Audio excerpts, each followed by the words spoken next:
అరే శివరాత్రి వచ్చినాక శివ శివ అనుకుంటే సలిపోతుంది అనుకుంటే గీ తాప ఎండాకాలం అయితే జర జల్దీ వచ్చినట్టుంది.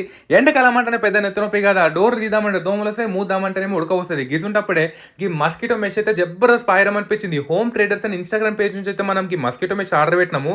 ఇది ఒక పెద్ద పాయరం, ఎందుకనంటే కట్టి తిరగకుండా పాము తాగకుండా మంచిగా డోర్ వేసేసుకున్నాం అనుకోర్రి, గాలి బి వస్తే దోమలు గిమ్మలు కూడా రావన్నట్టు. ఇవైతే మంచి కస్టమైజ్ చేసి ఇస్తారు మనకి. ఎట్లా అంటే అట్లా నేను మార్కెట్లో 4-5 రకాల దగ్గర అనుకున్నా, అందరి దగ్గర వీళ్ళ దగ్గర బెస్ట్ ప్రైస్, మంచి క్వాలిటీ ఉంది.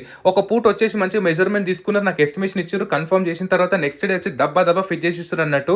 ఇది ఈజీలీ మెయింటెనెన్స్, ఒక్కసారి ఫిక్స్ చేసుకున్నామంటే ఓ లైఫ్ టైం వచ్చేస్తుంది అన్నట్టు. ఇది ఏమంటారు, మన పెట్స్ కూడా ఉంటే కూడా ప్రాబ్లం ఉండదు, ఇన్సెక్ట్స్ దోమలు గీమలు లోపల రాకుండా ఉంటాయి. మనం ప్రీమియం క్వాలిటీ తీసుకుంటే లాక్ బి వేసేసుకోవచ్చు అన్నట్టు. వీళ్ళ దగ్గర అంతేకాదు, దండాలు, వాల్ పేపర్స్ అనుకుంటే మస్తు రకాలు ఉంటాయి. నీకు కనిపిస్తున్న నంబర్ వస్తుంది కదా, మీకు కావాలంటే ఆర్డర్ పెట్టుకోవాలంటే పెట్టుకోరి. ఎండాకాలంలో అయితే మంచి పాయరం, అందుకే మీ అందరూ యూజ్ అవుతుందని పట్టుకోవచ్చు అన్నట్టు. నాకైతే జబర్దస్త్ అయింది. బాల్కనీ అయితే ఒక రూమ్ లెక్కనే అన్నట్టు, డోర్లకు విండోలకు దేనికైనా పెట్టుకోవచ్చు. నచ్చిందా మీకు?